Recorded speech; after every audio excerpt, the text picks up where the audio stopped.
En este lunes 11, este lunes 11 de mayo, he querido también compartir algunas situaciones que se derivan de la pandemia, de lo que estamos atravesando, de cómo nos va condicionando a todos estas situaciones tan extraordinarias por las que estamos atravesando. Y sin duda los tiempos que vienen. Y intentar, espero que con suerte y con criterio, traer aspectos fundamentales del Dharma para que nos acompañen. Y en este caso he elegido hablar sobre la incertidumbre. La incertidumbre, la indefinición es algo que los seres humanos en general lo llevamos muy mal. Y estos son tiempos de mucha incertidumbre en tantísimos aspectos, prácticamente en todos los aspectos de nuestra vida personal, de nuestra vida social, de nuestra vida laboral. Y en general no nos gusta la incertidumbre, esa indefinición de hacia dónde van las cosas, porque tenemos ahí como un anhelo, como una necesidad y como un deseo casi constante de que eh, incluso lo hemos asumido a ese anhelo casi como una conducta del mundo, ¿no? Como una conducta del devenir de nuestro día a día. Pensar casi ilusoriamente, porque nuestra cotidianeidad en general así nos lo daba a entender. Teníamos rutinas, levantarnos a tal hora, nuestros desayunos, de lunes a viernes, por decir cosas muy clásicas, nuestro trabajo, los fines de semana, nuestra vida social, nuestra vida personal y otra vez el lunes, ¿no? En nuestras vacaciones, en el verano había como cierta rutina. Y eso tal vez nos llevó a pensar que todo estaba bajo nuestro control. Elegimos la ropa que vamos a llevar un día, elegimos tantísimas cosas que vamos a comer al abrir la nevera o al entrar a un supermercado. Y eso se ha ido filtrando de tal manera en nuestra cotidianeidad que hemos casi dado por cierto que la vida respondía a nuestra voluntad, ¿no? Que todo estaba bajo nuestro control y era suficiente que lo planificáramos, era suficiente que lo pensáramos. Pero si lo miramos objetivamente, y ahora estas circunstancias nos están ayudando a ponerlo en evidencia, la vida tiene su propio recorrido. Un recorrido que en realidad responde a causas y condiciones y a fuerzas mucho más poderosas que nuestra voluntad. Y a fuerzas que a veces ni siquiera somos capaces de verlas. Las fuerzas de la naturaleza, las fuerzas de la interacción entre las personas. No estoy hablando de nada misterioso, oculto, de cuarto milenio, sino las fuerzas de la interdependencia y las fuerzas de la impermanencia. Entonces, a ese recorrido, que muchas veces no coincide con el nuestro, y no nos lleva a los territorios que nos gustaría visitar y nos lleva a territorios que no nos hubiese gustado visitar, pues a eso le hemos llamado, a la impermanencia, a la interdependencia, le hemos llamado casi inocentemente incertidumbre. Como una manera de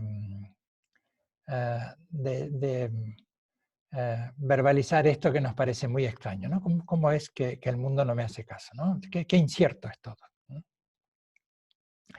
Entonces, esta incertidumbre, este razonamiento que nos ha llevado a decir esto es incierto, es caótico, es impredecible, despierta nuestros miedos. Y es muy natural, ¿no? Es muy natural que despierte nuestros miedos, nuestros temores, y que despierte también no solo nuestros miedos, que despierte nuestras esperanzas. Muchas veces lo he citado, el budismo siempre y las enseñanzas estarán presentes, este movimiento pendular en el que la vida nos acuna entre el miedo y la esperanza.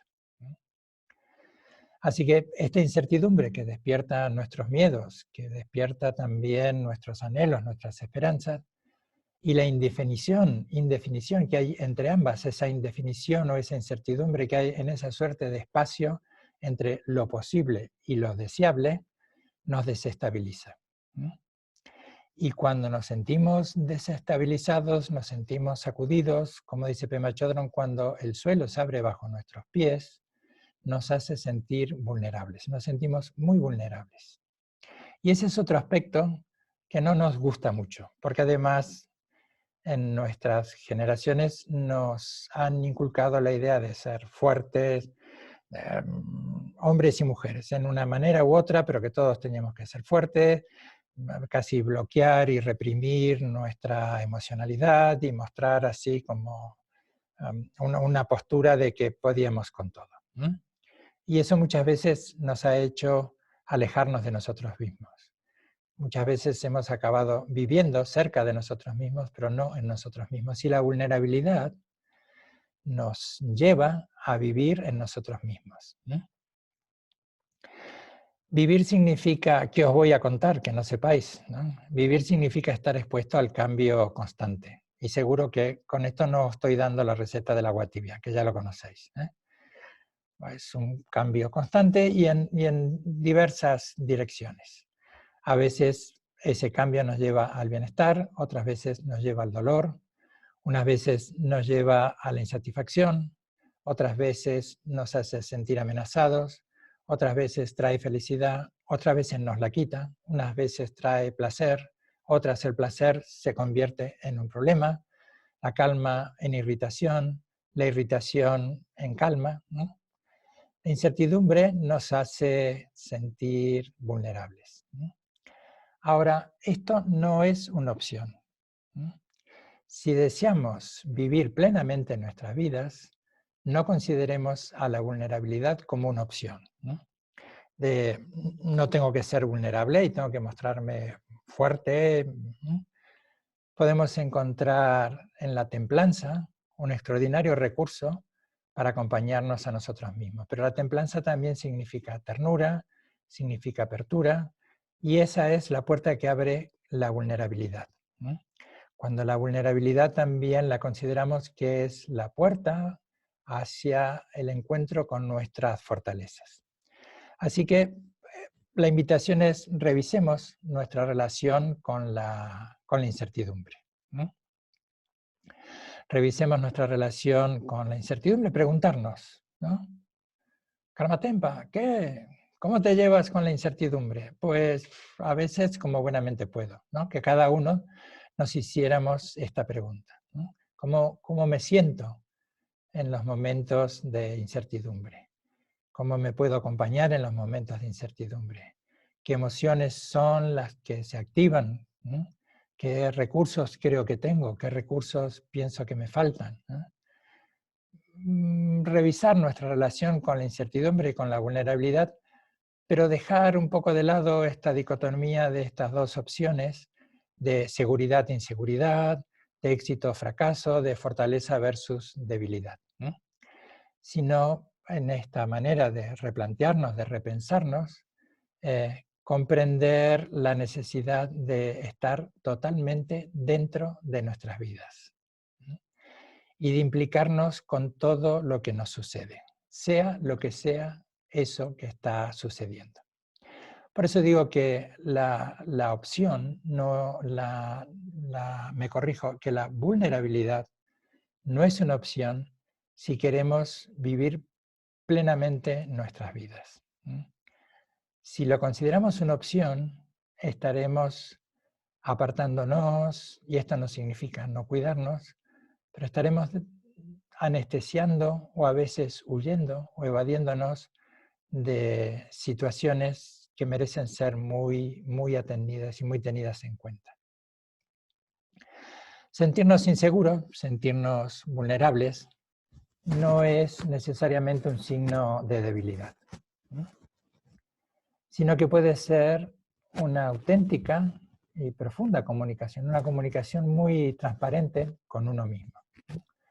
Una comunicación transparente en la que vamos viendo en esa comunicación lo que verdaderamente nos está sucediendo y cómo nos estamos relacionando con eso que nos está sucediendo. Una manera de comunicar sin atajos, una manera de comunicar muy directa, sin atajos, sin evasiones, y sin prevenciones nacidas del miedo. Las prevenciones nacidas del cariño llevan a un auténtico cuidado, pero las prevenciones nacidas desde el miedo llevan a un aislamiento de nosotros mismos. A nosotros mismos nos lleva a aislarnos de nosotros. Brené Brown, una psicoterapeuta norteamericana, es posible que la conozcan, cada tanto habla sobre la vulnerabilidad. Algunas cosas me gustan, otras no. Pero decía esto que me quedó muy grabado cuando la leí hace algunos años, que cuando nos damos cuenta de nuestra vulnerabilidad y de cómo nos sentimos con nuestra vulnerabilidad, y de esto decía, estas prevenciones nacidas del cuidado, podemos llamarle autocompasión, ¿no? Podemos llamarle compasión hacia nosotros mismos, una compasión activa, muy despierta, no una compasión ñoña, no una autocompasión ñoña que trata simplemente de no estar presentes en nuestro dolor, como si dejáramos a un sustituto en nuestro dolor, estar presentes en nuestro dolor o en nuestra felicidad, ¿no? Pero acompañarnos con esa apertura, con esa calidez, con esa presencia, con esa templanza, con esa fortaleza. Porque cuando nos damos auténticamente cuenta de lo que nos está pasando, de todo lo que nos está pasando, empieza, y sobre todo esto que señalaba, a ser cuidadosos desde el cariño y no desde el temor, empieza a tener sentido, y vaya si lo tiene, mucho sentido, que ser muy bondadosos con lo que no queremos equivale a hacerlo con nosotros mismos. Y esto lo resalto para no generar malos entendidos. Ser bondadosos con lo que no queremos no significa que destapemos un cava cuando llegan las épocas difíciles, ¿sí? O que nos pongamos exprofesos a generar situaciones incómodas y difíciles.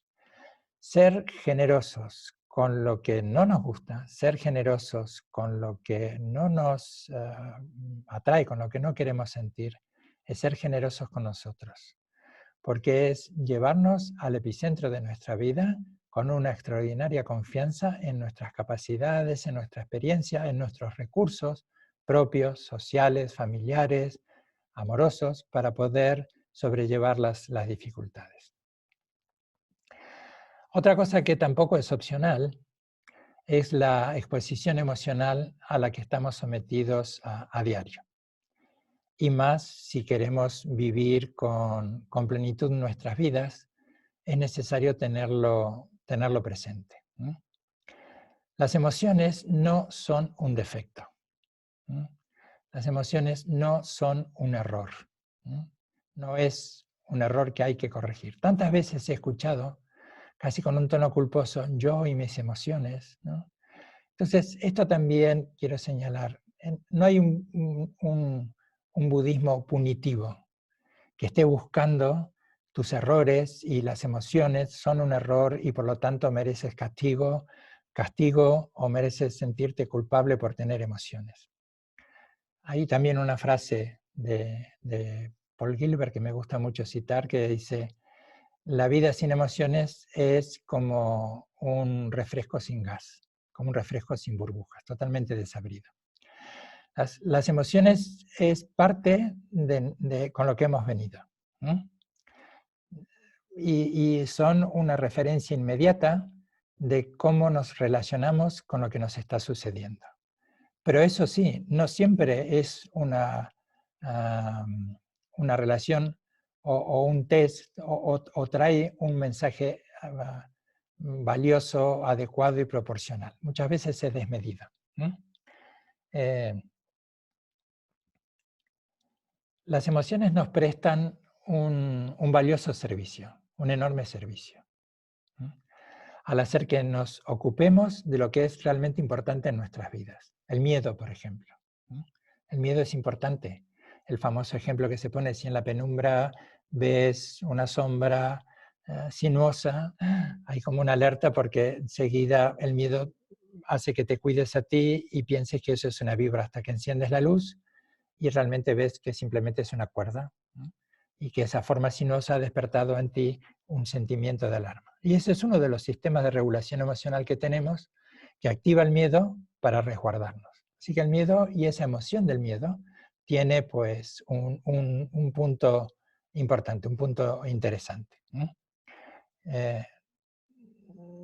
Aunque bueno, muchas veces, esto es justo decirlo, las emociones nos aportan una lectura muy provechosa de lo que nos está sucediendo, muchas veces también nos meten líos, y en líos a veces muy gordos, ¿no? Y eso sucede cuando nuestras reacciones emocionales resultan inadecuadas. En eso tiene mucho para decir el budismo. Esto que retomo esta frase, no hay una idea de un budismo punitivo que está señalando las emociones como algo que habría que extirpar, ¿no?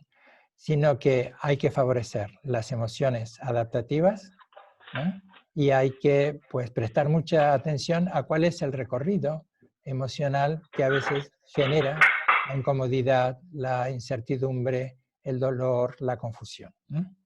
Así que las emociones, y de hecho de esto se ha estado ocupando durante muchísimo tiempo, desde hace más de 25 años, estos encuentros, que los más emblemáticos son los del Instituto Mandan Life, de su entidad Dalai Lama y de otros grandes meditadores budistas, con un enorme espectro de las ciencias contemporáneas, ¿no? De cómo regular emocionalmente, cuál es el aporte que pueden hacer nuestras emociones y cómo encauzarlas cuando respuestas inadecuadas emocionales nos desbordan y promueven nuestro sufrimiento.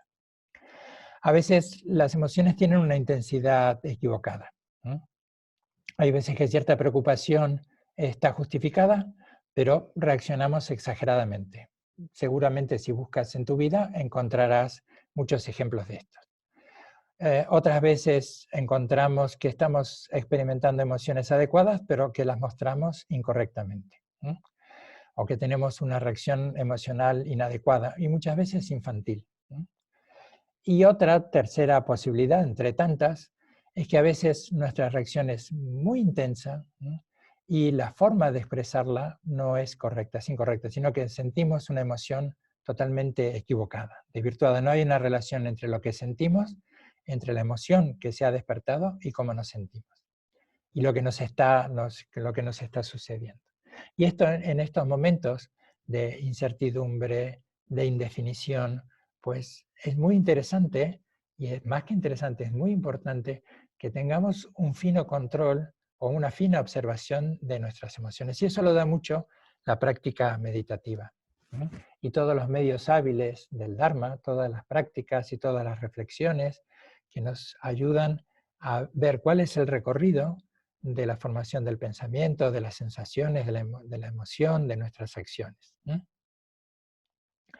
Entonces, mi eslogan para hoy, mi frase, ¿no?, bastante inocente por cierto, es: ante la incertidumbre, ponte de tu lado. En vez de refugiarte en esta suerte de budismo punitivo que no existe, ¿no?, tal cosa, pero que muchas veces por error, lo he escuchado tantas veces, yo y mis emociones, fíjate, estás haciendo las cosas como buenamente puedes y puedes hacerlas mejor. Y tu estado emocional te está dando una referencia, a veces sesgada, equivocada y otras veces acertada, de lo que te está sucediendo. Entonces, ponerte de tu lado significa esto: compréndete, obsérvate, modera lo que haya que moderar, gestiona de la mejor manera posible lo que haya que gestionar. El budismo está siempre de tu lado, ¿no? Puede ser que, o puede ser no, hablará obviamente de la confusión emocional, ¿no? Pero también, además de señalar los errores habituales, resaltará las cualidades presentes en todos los seres sensibles. Y no te excluyas. Cuando digo todos los seres sensibles, o cuando te escuches decir a ti, todos los seres sensibles tienen la naturaleza de Buda, y por lo tanto todos los seres tienen estas cualidades extraordinarias para realizar, en el sentido de afianzar y mantener esas cualidades, no te excluyas, ponte de tu lado. Tú también, yo también, todos poseemos esas cualidades extraordinarias. Así que vamos a hacer de manera así bastante informal una suerte de meditación analítica, reflexiva, ¿eh? Y después vamos a acompañarlo con un poquito de cine. Me voy a ayudar con los 4 pensamientos que llevan la mente al Dharma. o los 4 pensamientos que dirigen la mente al Dharma. Entendiendo el Dharma en su doble acepción, en el de las enseñanzas y también en el de cómo es la naturaleza de lo que nos ocurre, la naturaleza de los fenómenos. Estas 2 acepciones tienen la palabra Dharma. Entonces, adopta una postura que te resulte cómoda, pero que además represente disponibilidad, un sentimiento también de noble amistad hacia uno mismo, dignidad, esta postura que también despierta complejos movimientos sutiles en nuestro cuerpo. Hoy, Venerable Lama Zonan, en su enseñanza que daba por el canal de YouTube de Dakshankayo, estaba hablando precisamente de esto, ¿no? De cómo la postura, los 7 puntos de Vairocana, pues tienden a regular una complejidad emocional y de aspectos muy sutiles de nuestro cuerpo.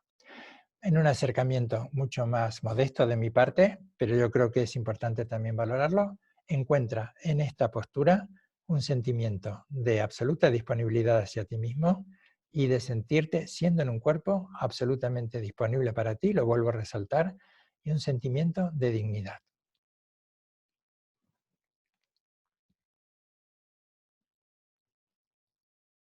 Recuerda que tomar refugio en el Buda, en el Dharma y en la Sangha es tomar refugio en tu naturaleza última, esta que hacíamos referencia, en el Dharma, que es no solo tener una confianza en las enseñanzas, una confianza que proviene de la escucha, de la reflexión y de la acción en las enseñanzas, pero también esa confianza que viene de entender cuál es el comportamiento de todo de lo que somos testigos, tanto de lo inmaterial como los pensamientos y nuestras emociones, como de lo material y la relación que establecemos entre lo inmaterial y lo material. La impermanencia y la interdependencia. Ese es el aspecto también del Dharma en el que confiamos. Y en la Sangha, además de que surge un extraordinario agradecimiento por estos eslabones maravillosos de sabiduría que han mantenido a través de siglos, distintas circunstancias, culturas y geografías, las enseñanzas y el Dharma que llega hoy a nuestras vidas. El agradecimiento a nuestros mayores, en la acepción más amplia de la palabra, también este sentimiento de humanidad compartida. Tomo refugio en el Buda, en el Dharma y en la Sangha hasta alcanzar la iluminación. Que por el mérito de la práctica de la generosidad y demás virtudes trascendentales, alcancemos la iluminación para el beneficio de todos los seres sensibles, sin excepción.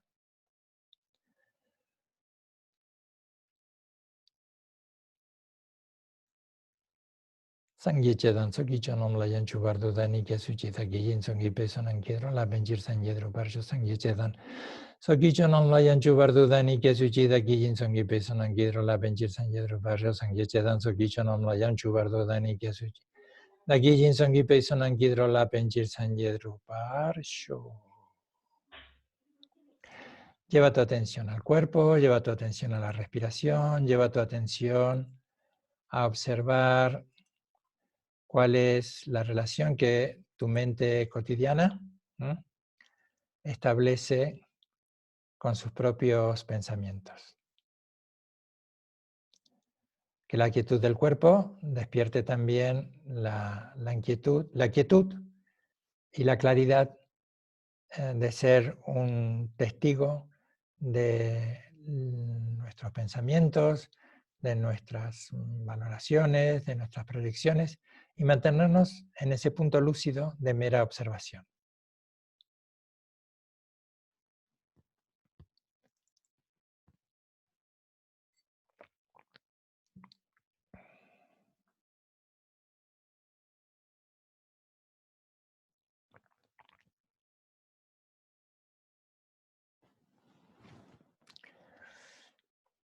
Escúchame con atención simplemente y ve observando si va surgiendo en ti algún comentario personal, alguna idea que vaya despertando, algún razonamiento, o luego las puedes valorar en otro momento. Pero quédate con estas 4 ideas.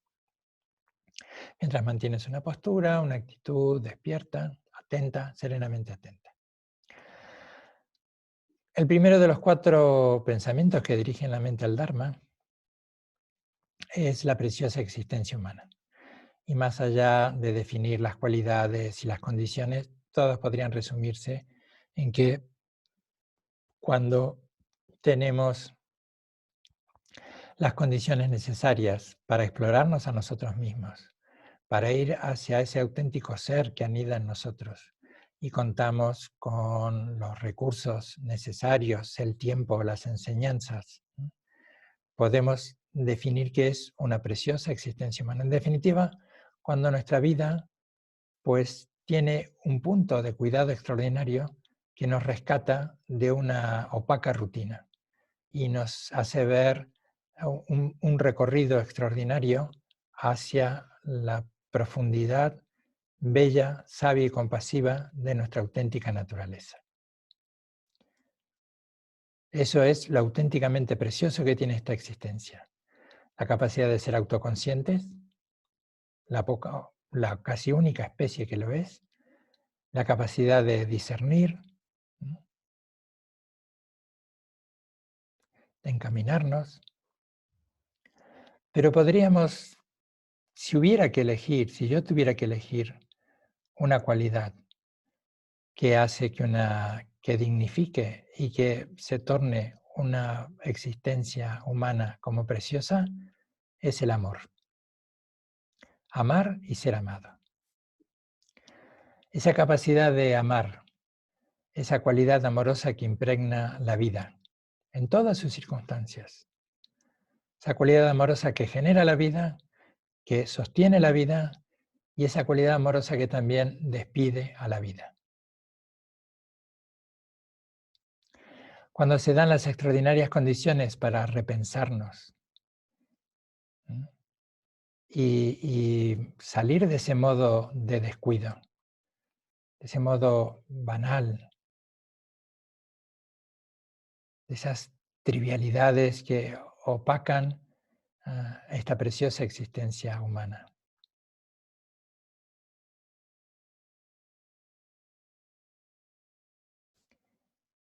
Salimos del modo de descuido, un modo que a veces está impregnado por un modelo negocio en todos los órdenes de nuestra vida, un modo de descuido que simplemente persigue cosas que están en un horizonte al que no llegan nunca y que no hacen más que incrementar nuestra sed, nuestra insatisfacción, y cómo podemos llevarnos a un modo de cuidado.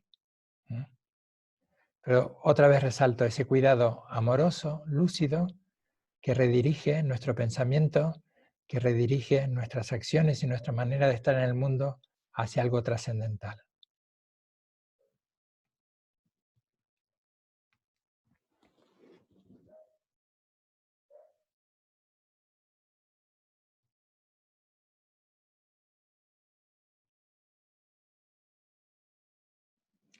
La impermanencia y la muerte, el segundo componente de estos 4, y volvemos a tomar este punto, nuestra tendencia habitual de buscar seguridad. Pero reflexionar una y otra vez que la temporalidad es una verdad esencial entretejida en la trama misma de la existencia.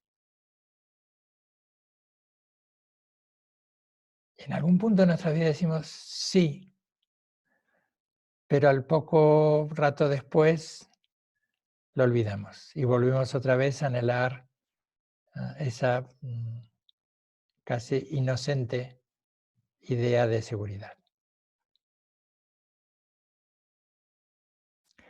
Aceptar la impermanencia es madurar. Madurar comprendiendo que en gran parte no controlamos nuestra vida y que la vida no va a ser siempre como queremos. Para entender la experiencia del cambio y de las pérdidas, que a veces suele significar la impermanencia, es útil reconocer su presencia en nuestra vida.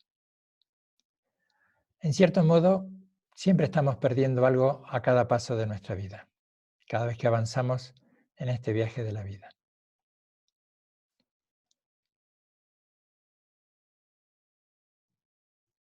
Vamos dejando atrás personas, lugares, objetos, la juventud, los sueños, los ideales. También van llegando otras cosas. Y podemos llegar a entender perfectamente que todo es impermanente, pero a veces solo aceptamos esta verdad con el intelecto y emocionalmente nos produce rechazo.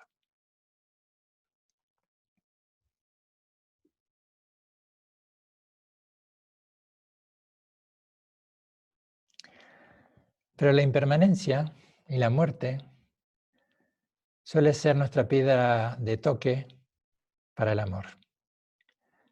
Así aprendemos a amar con las llegadas, aprendemos a amar con las partidas, de la índola que fueran. Aprendemos a amar una y otra vez. Aprendemos a amar con lo que llega a nuestra vida, hijos, nietos, amores, personas. Aprendemos a amar a lo que se marcha de nuestras vidas, nuestros años, nuestras relaciones.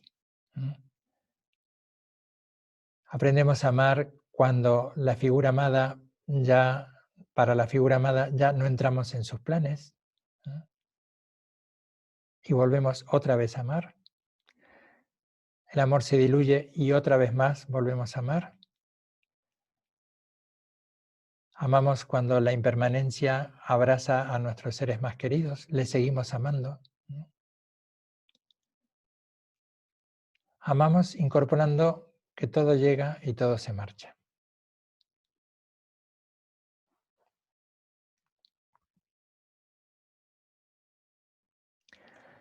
El tercero de estos puntos es el karma, que tantos malos entendidos suele generar. Causas y condiciones.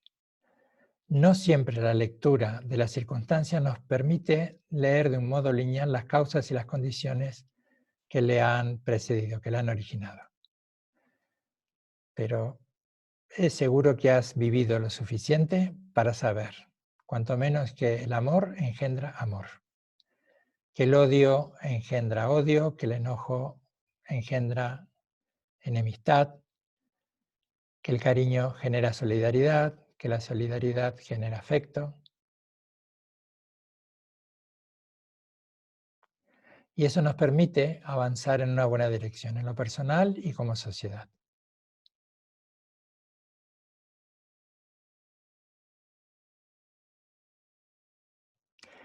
Y el cuarto de los componentes de estos cuatro es el samsara, que no es otro sitio más que nuestra propia mente y la manera en la que entendemos, valoramos, desechamos, descartamos, incluimos, nos apasionamos, nos apegamos o rechazamos todo lo que nos sucede. Si hablamos de samsara, hablamos de nirvana. Y el amor presente en el samsara nos lleva al amor incondicional del nirvana.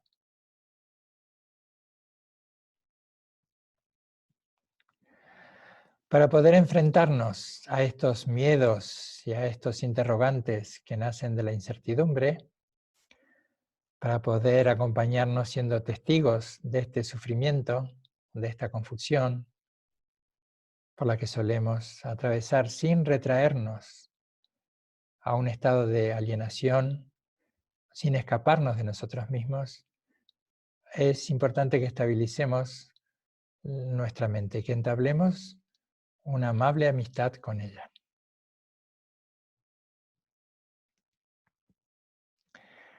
Así abrimos la mente a la vida al completo, dentro de nosotros y a nuestro alrededor. Podemos ver la vida y la manera que nos relacionamos con la vida con claridad desde una base interna más estable. Y de allí surge esa valentía, ese punto de intrepidez compasivo, que abre nuestros corazones, recibimos al mundo y nos incorporamos al mundo.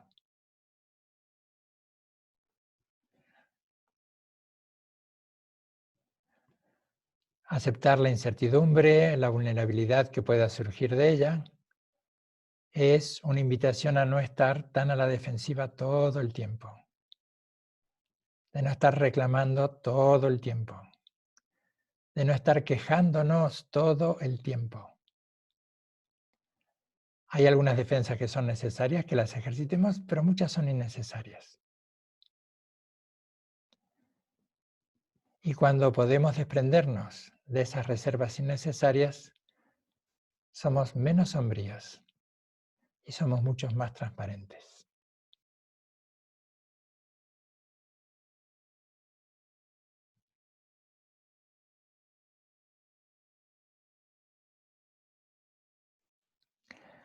Simplemente deja que repose ahora, abandona todo movimiento de pensamientos, conceptualizaciones.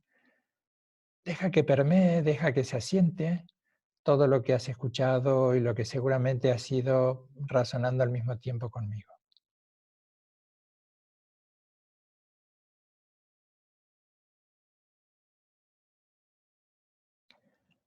Lleva tu atención a la respiración, pero recuerda que eso es solamente el método, que en realidad lo que estás intentando es que la atención descanse en la propia atención, que esa capacidad de reconocer la mente, que tiene la mente, sea esa misma capacidad el asiento de esa atención.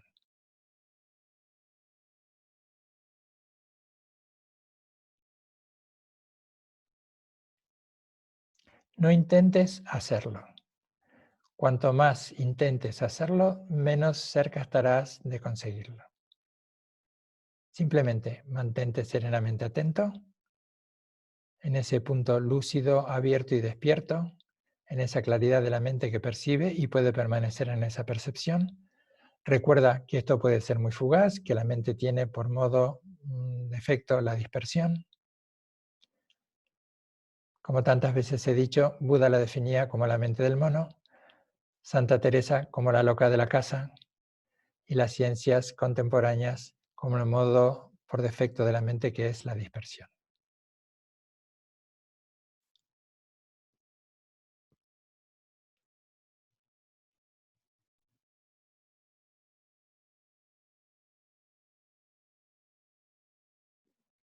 Ni siquiera intentes meditar, porque no lo lograrás.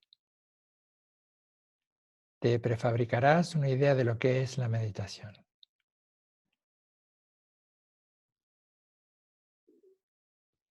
Hay un no hacer muy lúcido. Ese es el ejercicio, permanecer en ese no hacer muy lúcido.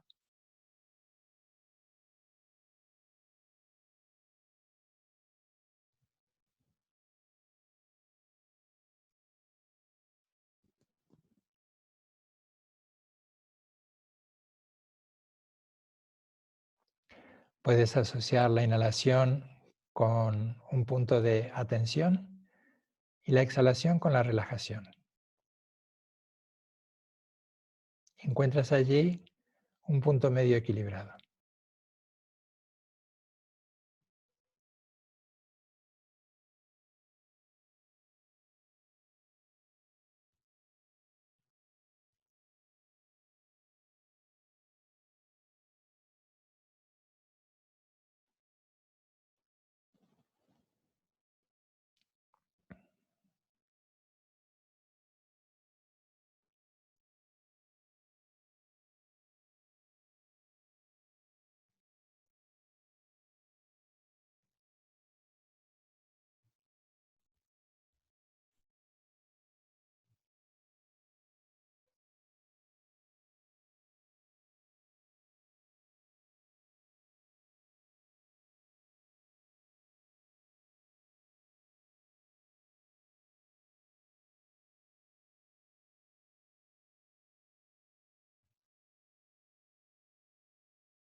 Que todos los seres sean felices independientemente de su aspecto y de su forma.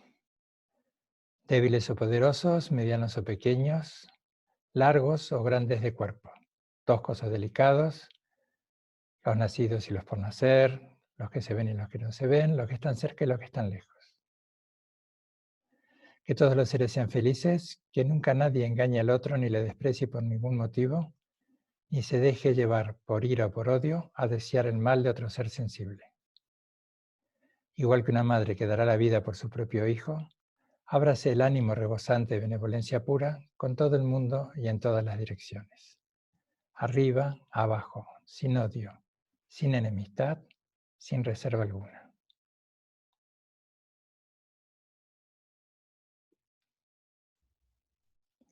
Que la preciosa mente del despertar que ha nacido pueda incrementarse cada vez más y más, y allí donde no haya nacido pueda pronto manifestarse. Senam digitan chesi bañito niñe pera namba. Yene que gana chiva la krupa yisi pe sole rogar reguar yo yam chusen chorin poche makipa nan que yurchi ki pañan pa me pa. Onne gondo pel guar sho. Muy bien. Muchas gracias.